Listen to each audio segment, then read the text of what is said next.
Hey, you guys, and happy Wednesday. Welcome to once again another episode of Gabby Hour. This is episode 6. And while you're enjoying Gabby Hour, why not like and subscribe and share this video? Because honestly, you get the best up to date information as you subscribe. And also, you're supporting the cause here at Gabby Hour. Just getting the name out and especially getting these guests' story out. So last week we had Chris Berman on the show. This week, we have another impressive resume from ESPN on here. Someone that I met during my internship a long while back. But this person is also someone who is very well versed with multiple shows as a studio host, whether it's with Sportscenter Global, Sportscenter here in the States, and honestly, NFL Live, he's been on a couple times as of recent. He's making a name for himself, continues to just break through at ESPN. So without further ado, let's introduce you to this special guest.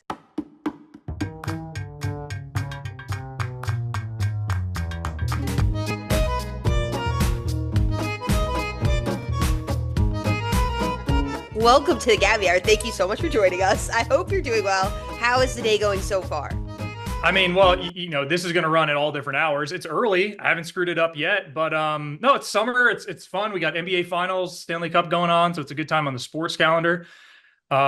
Beautiful, a rare, beautiful day in Connecticut. You've lived here, so we'll take whatever win we can get. Absolutely. And I always start the show off with introducing the guests based off how I met them. And obviously, we've been connected almost 2 years to the day because 2 years ago, I was interning at ESPN. One of the shows I worked on was SportsCenter Global, which you're the man of the hour in that show. It's a great show for those who don't know, which I'm sure a lot of people watching this will be in the US. So unfortunately, they can't. But, we have a great mutual connection. Adam, who I actually connected with sophomore year in my college dorm, just surfing LinkedIn. I'm like, who works at ESPN? Who can I connect with? And Adam was so gracious to take my call and reach out on my behalf to you. And yeah, the rest was history from there. We connected, chatted after a show on SportsCenter Global. And every time they show the cafeteria during the commercial breaks on ESPN broadcast, I'm like, I was there. That's where me and Phil were chatting. And it's just so awesome that you took the time to talk to me then, give me great advice. And look, full circle, here we are now. No, it's awesome, and I mean, I was excited to connect with you. And honestly, like, I remember being in that position where you see like sports media as this industry that's just so big, and it is, but it's big in a good way. Like there are a lot of different options, and you can kind of find where your skill set and your passions align with need and where that overlap is. So talking to you, I was like, okay, this person's smart, she's motivated, she's going to be successful at whatever she does. So it kind of got me fired up too, because some days, like, very rarely does it feel like a job, but it's still, you kind of lose track of how blessed you are or to do what we do. And so yeah, it was great to connect. I can't believe it's been 2 years. That's insane. Isn't that crazy? My goodness. And so much has changed. But I want to start with you. Obviously, we're going to profile where you've started, where you are now, but where it all began. We were talking a little bit off camera. You've lived everywhere. And I want to know, obviously, that probably has sparked your love with being a part of SportsCenter Global, but introduce us a little bit to that side of your life and where it all began. Yeah, so my dad was U.S. military. He was in the Air Force for 29 and a half years. And he didn't, his job, it was like the hot spot of when he was moving every year or two was just coincidentally my kindergarten to 12th grade. So I went K to 12, I went to 12 different schools. So it was a ton. And it was a little bit Midwest, Mid-Atlantic, Southeast, Northeast, and then Europe as well. So, yeah, honestly, it didn't so much spark my love for SportsCenter Global, aside from me just falling in love with international soccer when I lived in Europe, and they have the Euro tournament there, which is once every 4 years, and I was fortunate enough to be there for one of those, and it was just insane. I mean, the appetite there, it's like Super Bowl Sunday, but every day for 3 weeks. And it was the same for a World Cup. I just wasn't there for a World Cup. But for me, what sparked my love for sports is that I had, kind of the inkling, like the little bit of a, hey, the Bulls and Jazz are playing in the finals, and I'm really excited to see Michael Jordan play. But when we moved, and again, I'm grateful to my dad for this, we always moved after school ended. I never got pulled out of school, not once. And so school would end May or June, depending on where we lived. And then shortly thereafter, we'd move somewhere. And until school started or soccer started or whatever, I didn't really have an opportunity to make friends. There was always like this couple weeks or a month or so where I was just like hanging out in my driveway and shooting free throws or doing whatever. But predominantly what I was doing was watching SportsCenter. And that for me was like the one constant. Wherever I left, the Mets, my favorite baseball team, they were where they were, and I'd move somewhere else and I'd tune in, okay, how are the Mets doing? And it was just, it really just became this consistent element for me. So as I got to high school and into college, I went to three different high schools. And you sit down with the guidance counselor as the new kid, and they say, okay, so what do you want to do when you grow up? And I say, I just want to work in sports. And they're like, well, that's nice, but what do you really want to do? I may as well have said I wanted to be an astronaut or something, or like, president of the world. And they were just like, no, that's sweet, but what are you good at? And I'm like, oh, math. So they had steered me towards business. And fortunately, the high school from which I graduated, Lake Braddock in Northern Virginia, they had a sports marketing program. So I'd been kind of told, like, you're going to get into business for years and years and years. And then sports overlapped with that. And that provided my first internship opportunity, which ultimately led to my career. And during that internship opportunity, what did you see and like what did you learn that was like, you know what, I really do want to do this for a living and I want to make that next jump? Yeah, so it's funny. The internship was basically a glorified fundraiser for our girls basketball team at the high school. And it was fine. We like sold ads on this like digital scoreboard. Like now you can just go on your phone and whatever your high school is, hey, here's the result. You can like live stream most of these games. There it was like we were sending out the final score to friends and relatives around the world, and then we were selling ad space on the side of it. And I just happened to sell the most. So there were three of us, and the other two guys, they said, hey, here's a camera and a notepad. Go out and cover the games. Phil, you're going to be in sales because you're our best sales guy. And I was like, no, I don't want to. I don't want to be in sales. I want to do the games. I didn't know that was an option. I wouldn't have sold anything if I knew that was an option. Um, but I did learn of it, honestly in that time. This is like, gosh, I'm going to sound ancient, Gabby. This is like 2000. I graduated high school 2004. So this is like summer 2004, 2005, 2006. A lot of all the coverage of games was it was like an article and a photo, like a single photo.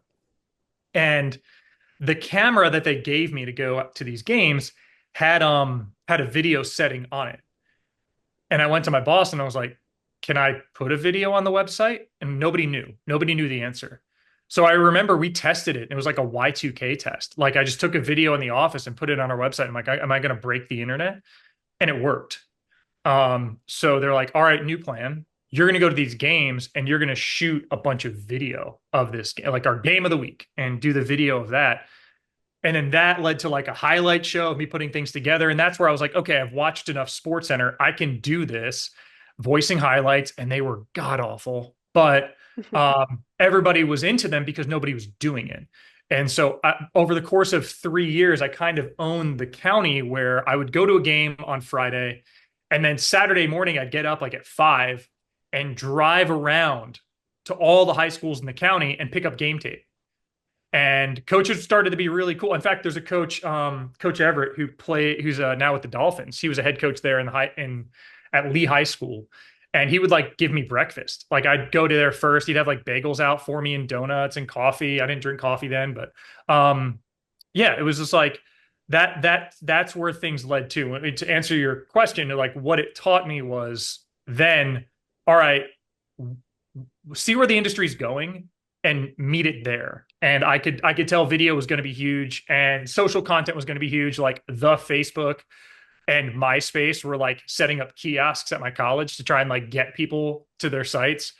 So it was just like a perfect marriage of the social space and digital coverage of sports and my passion for sports. So that ultimately is what set me up to get an internship at ESPN. You were what, intern class of 2023? Yeah. I was intern class of '07. But then when I came back and then, finished college and then came back to ESPN, I had tons of experience cutting highlights and voicing highlights so that when the opportunity presented itself to do a big boy sports center, or it started much smaller than that, do like a digital voiceover for ESPN.com, I was ready. And so not being afraid to put myself out there and stink at something and fail, but I knew like if I tried it enough times, I'd improve. And here we are. It's a career and it's crazy. You were ahead of your time finding that this digital and sports collab was going to happen. And sure enough, here we are. After college, you went to George Mason, and I think you did marketing there, if I'm not mistaken. So you were kind of already still in that digital-esque background, trying to get back into sports. So when that developed and you got to ESPN, when you walked through those doors, what were you initially doing? So I was working in the college football. Well, actually, it wasn't even college football then. So working in Northern Virginia high school sports. At the time, ESPN had acquired a company called Rise Magazine, and it was a high school sports magazine, and they were doing features and a lot of cool stuff. Brilliant writers, guys with whom I'm still friends. And they were brought into the ESPN space as kind of like a supplement or complement to ESPNU. And so ESPNU in college and recruiting and all that, they're like, all right, who's the ESPN top hunt at the time, ESPN 150, super inspirational things. So they were telling those stories and they were providing what we called utilitarian content for just the everyday athlete. So when Drew Brees would come through ESPN doors, and we have athletes coming through ESPN all the time, when they would come through, I would talk to Drew Brees. Hey, man, you were a 5'11" high school quarterback in Texas. How did you stand out to get to the point where you're now a Hall of Famer? And he would tell me, oh, yeah, I practiced this drill. And he would go, show me the drill. And then I would put that on the site to say, hey, if you're a high school quarterback somewhere, we have this content for you. I would talk to Drew Brees. Hey, man, you were a 5'11" high school quarterback in Texas. How did you stand out to get to the point where you're now a Hall of Famer? And he would tell me, oh, yeah, I practiced this drill. And he would go, show me the drill. And then I would put that on the site to say, hey, if you're a high school quarterback somewhere, we have this content for you.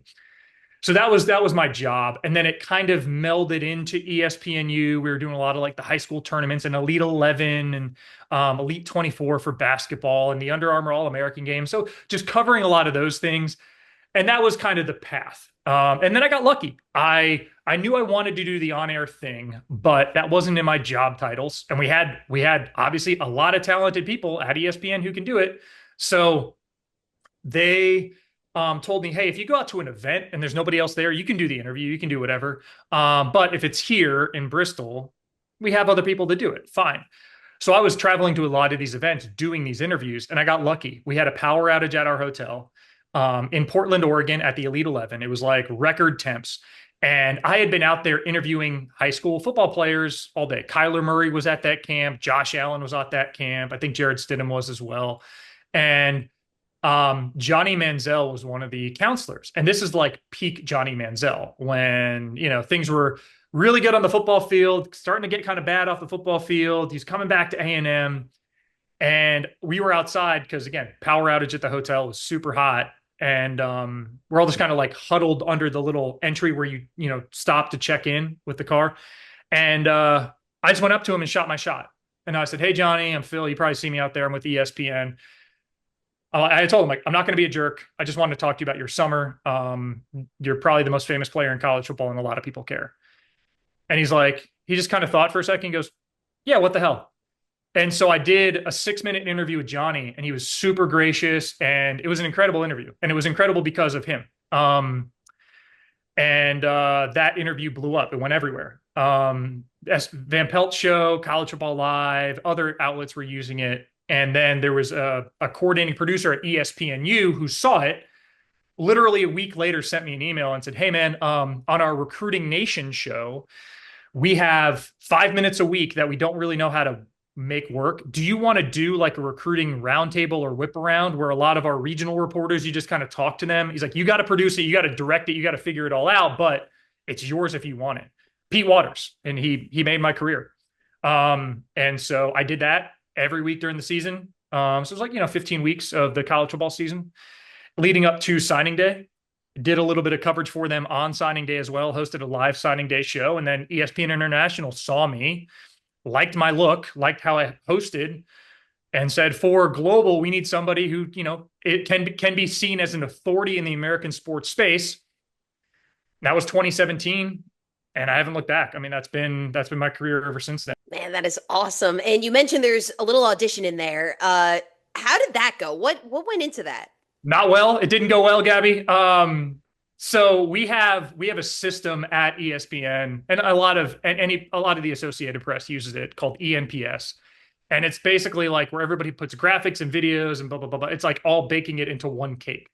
And what you see on TV is the finished cake, and we each provide the ingredients. So I show up with my flour, my pretty words, and somebody else has, eggs. I'm not a baker, and I'm running out of ingredients. I know, but you know what I'm saying.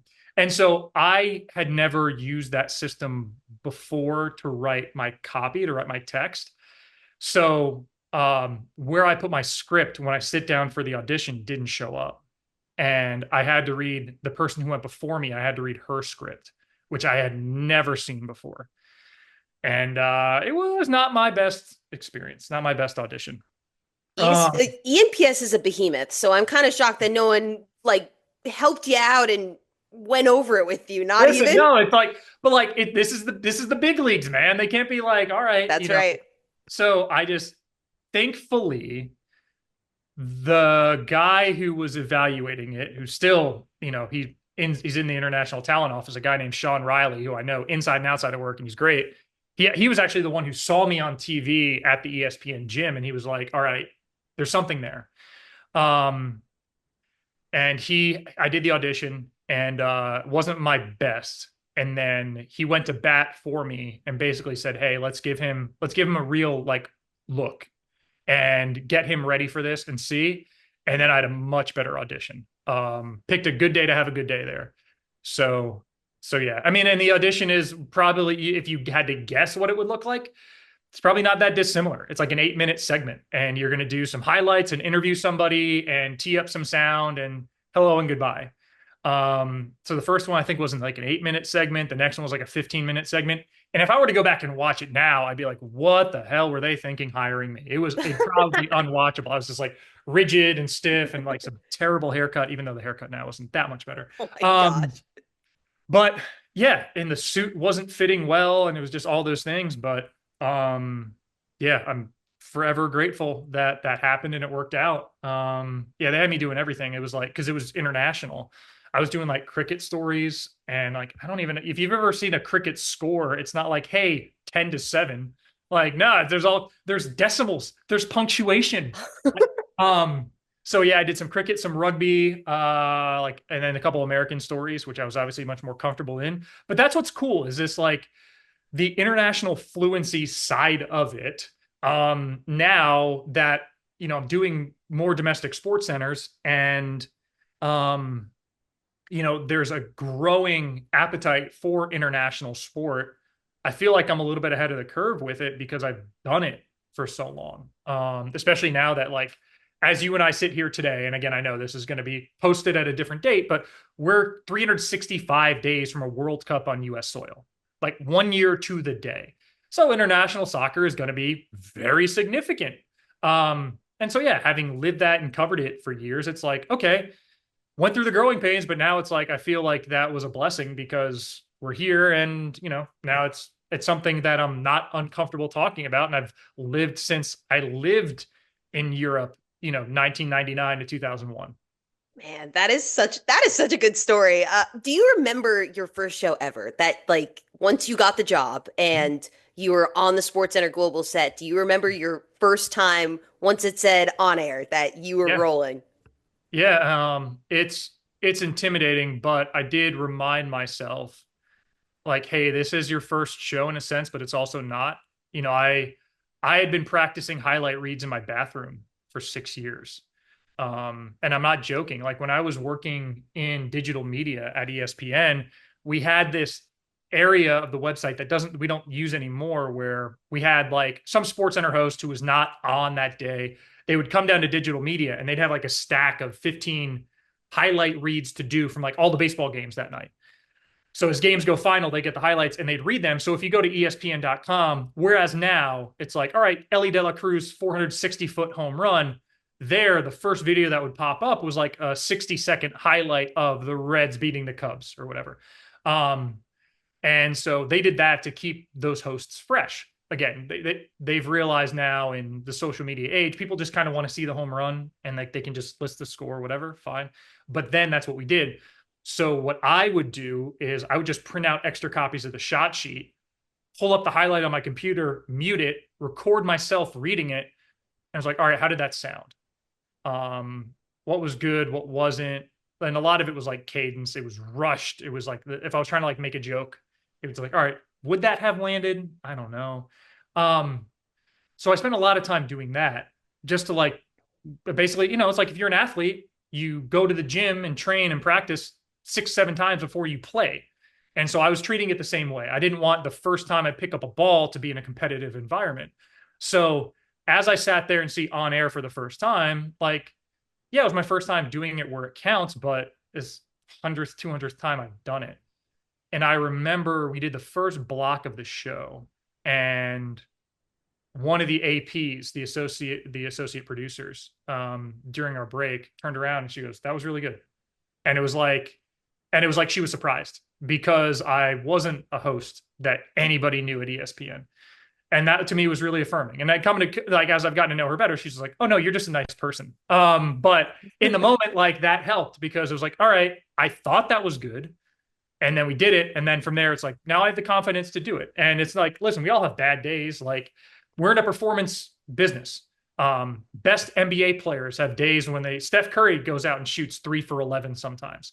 And musicians screw up notes on stage. So we're going to screw it up. But, you know, I don't know if you can forgive yourself and just remember that you're passionate about doing it and being willing to laugh at yourself, like, then you're fine. And it's not the end of the world. And that's advice I'd give to anybody. It's like, don't chase perfection. Perfection's unattainable. Chase greatness. And if you swing for greatness, you're gonna miss every now and again. But yeah, being perfect is not something that anybody at any level has ever done or ever will do. And so yeah, that for me was the feeling of like, all right, now we're rolling. And we were launching a show. So I worked like every day for, I'm not exaggerating, like 28 days straight hosting these shows. But at that point, like, all right, we're in. And now it's just kind of over time, constantly looking at my tape. How do I improve? How do I do this, do that? Posture, like it's freaking me out just because of how I set up my computer for this conversation. But yeah, vocal inflection, all of it. Like, you can never fully master this craft, but I'm privileged enough that we're around every day. I'm with the best in the world at this. I fully believe that. And so that makes me better. Man, and that's the humility that especially you have that's gotten you to where you are. One of the questions I have actually, you talked about vocals. How do you keep your voice fresh when you're doing all of these shows almost every day? A lot of it is, well, it's training. And by training, I just mean repetition.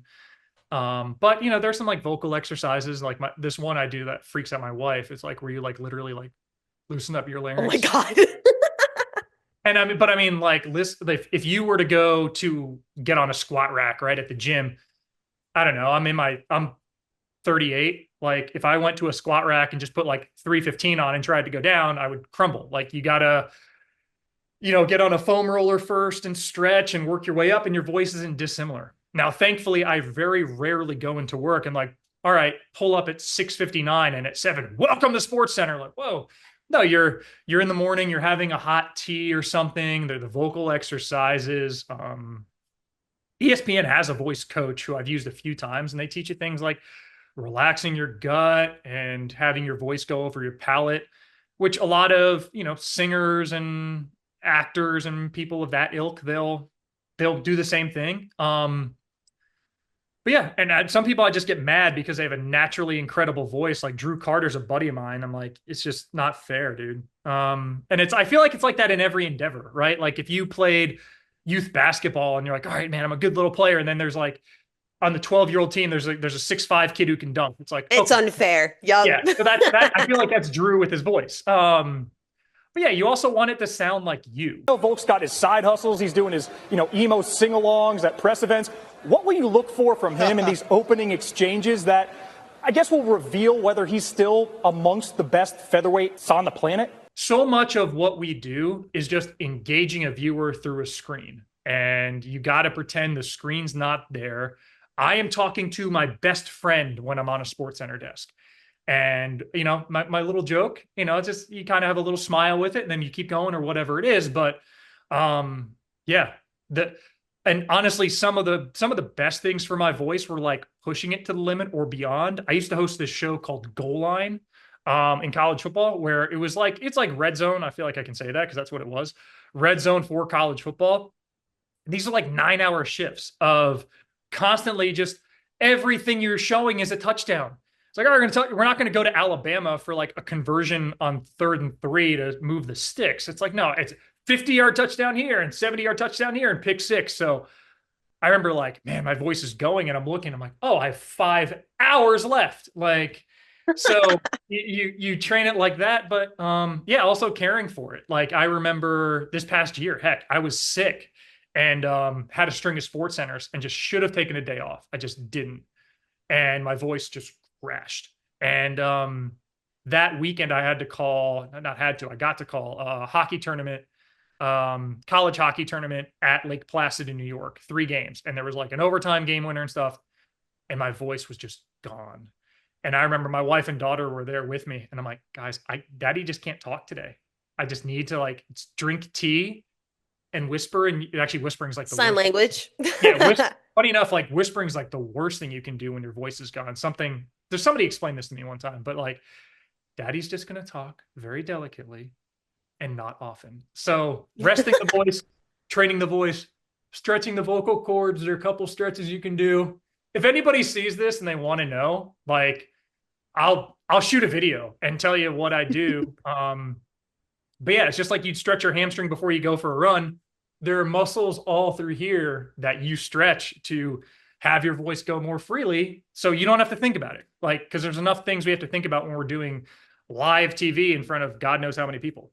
Listen, you got to protect the precious cargo because obviously you've been doing SportsCenter Global, but now it's you kind of flourished in more of a different role on actual like American Sports Center, NFL Live. When you've landed these roles now and you're becoming a prominent returner, how does that feel and how do you keep yourself grounded? Dude, it's so cool. Well, I keep myself grounded because you just look around. And I was talking to I have an agent. I was talking to him yesterday about it. He's like, hey, how did you and I haven't caught up? How was NFL Live last week? And I was like, it's great. It's a blast. One, the show crew is amazing. I am so happy they won that Emmy this year for Best Studio Show Daily. Frankly, I thought they should have won one a couple years ago. But they're so authentic and cool and welcoming. Um, that's one. But like, when my agent asked me, like, hey man, how'd it go? I was just like, dude, Adam Schefter is a freaking pro. Like I've seen him on TV, but you have no idea until you're right there. And it's like you tee him up with a question and it's just like he's giving good sound bites, never misses a word, succinct, lands the plane with no bump on the tarmac. I'm just like, dang, dude, like I get it. Not that I didn't get it before, but when you're around people that are that talented, like who the heck am I to get there with like a big head? Like, look at me. I'm like, no, I'm trying to just honestly, for those, it's a seat that not a lot of people get to sit in. And I want to get out of there and like, hey man, you fit in. Like that's my goal. And so I think if that's the goal, then like I'm not going to be pompous, but at the same time, you got to be confident. Like if I get in there and like, oh, the stage is too big, it's going to look terrible on TV. So we have an incredible stats team around us that's like, all right, here are some notes that, will help you advance the conversation, but it's still on you to advance the conversation. And so I probably spent half my prep time working with our stats team, be like, hey, you said this. If we frame it like this, is this still accurate? Yes, cool. That feels more natural and blah, blah, blah, blah, blah. And so yeah, between that and I do a lot of Saturday morning sports centers these days. Yeah, it's just like now that I'm in a rhythm, I kind of know, you start to know the show staff. I mean, Gabby, I made my first like Sports Center segment pitch this weekend. And it's like, Oh, that's so cool. We're working on it. So yeah, that's where it feels really affirming is that you get the opportunity to have a voice in the show. But with Sports Center, like you're doing highlights, you can you can kind of put your stamp on it enough times, through that. But yeah, it's like, I don't know, man. Like I feel like I'm kind of past the imposter syndrome because the first few times I did those shows, like, why am I here? And then you watch the tape back and you're like, no, I fit in. And that's cool. It's really affirming. And so if I get the dreaded phone call tomorrow of like, hey, thanks for the memories, but we'll see you later.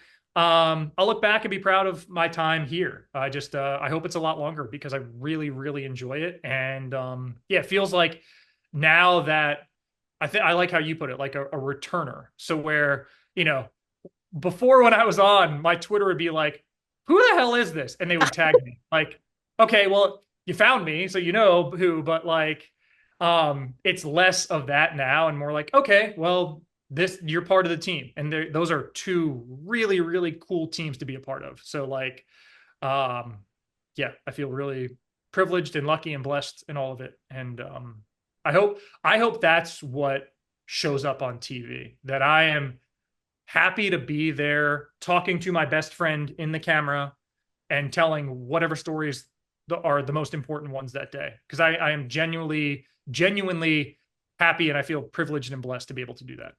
Yeah, and you definitely look it. And I think one of the things that has stuck with me since we spoke at ESPN was honestly how driven you are by your faith on and off camera. And I want to hear a little bit about kind of what you take away from having that faith throughout your entire career, beginning to finish, and how you could still continue to have it, fight through the beginning stages of imposter syndrome, and now having this confidence on camera.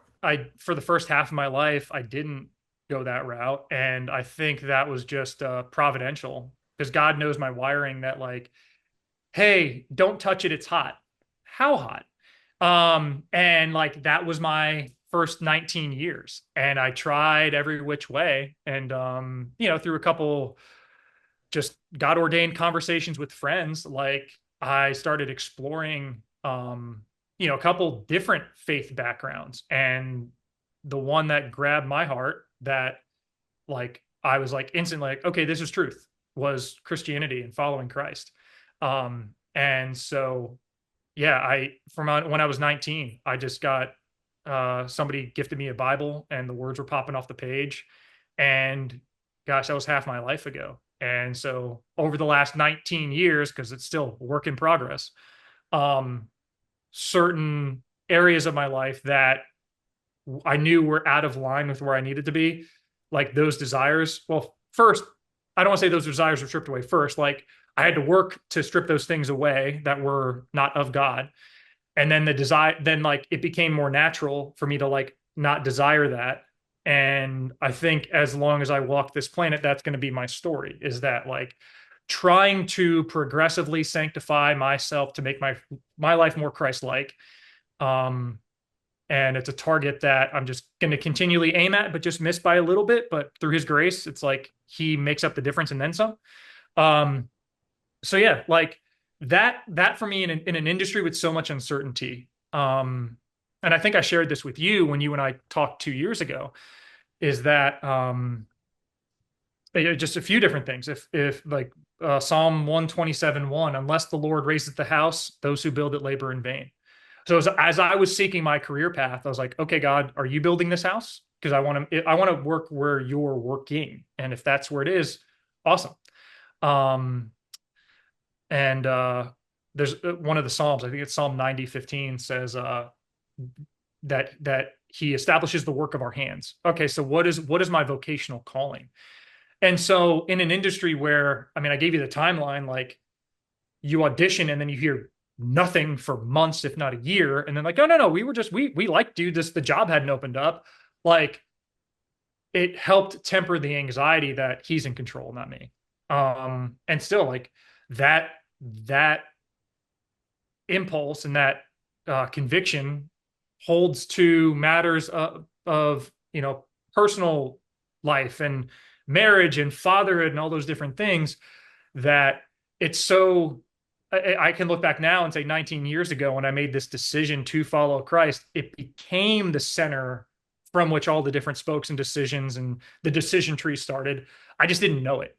And I can look back and see it there. And so that gives me a peace, just as I go about my day and, face tough life decisions and all those things that like, yeah. And that's, I don't know. That'd be my message to anybody who hits us and like maybe rolls their eyes, like whatever, I would just say, try it. Cause that was me. It's just like, ask God if he's there.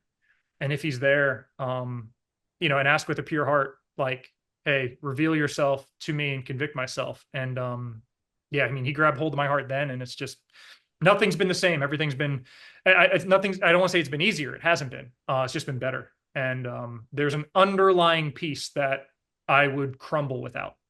That just culminates it all together. From hearing your story, the struggle in the beginning, going to different schools, growing up, then trying to get into ESPN, and here you are, and the one constant again. SportsCenter always in the background, but the Lord always had you there too. So, Phil, thank you so much for being on Gabby Hour. It was such an honor. All of his information will be in the description. So don't miss him. He'll be on SportsCenter. He'll be on NFL Live, SportsCenter Global for anyone who's on the opposite side of the world watching this, maybe. But Phil, thank you so much for your time. Gabby, you're the best. Thank you.